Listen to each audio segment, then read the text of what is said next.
نحمده ونصلي على رسوله الكريم بسم الله الرحمن الرحيم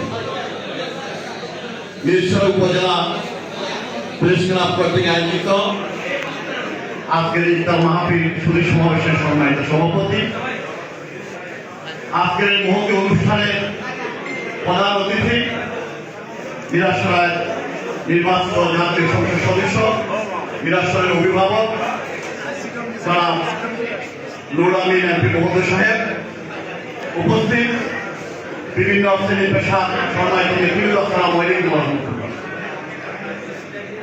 রহমত মাগফিরাত নাজাতের মাস, আমাদের রমজান মাস, রহমতের আমাদের আজকে এই নবম দিন আমরা অতিবাহিত করতেছি।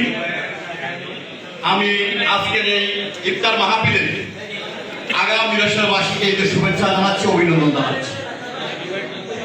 আমরা বিগত 12 তারিখ জাতীয় সংসদ নির্বাচনে আমাদের মাননীয় সংসদ সদস্য সাহেব মিরসরাইতে মাদক সন্ত্রাস এবং একটি শান্তি নিরাপদ গড়ার যে প্রত্যয় ব্যক্ত করেছেন, এই ব্যাপারে সকলে সহায়তা করবেন। আমাদের মাননীয় সংসদ মহোদয়কে আশাবাদ ব্যক্ত করে সবাইকে ধন্যবাদ জানিয়ে আমি আমার শুভেচ্ছা বক্তব্য শেষ করছি। আসসালামু আলাইকুম ওয়া রাহমাতুল্লাহ।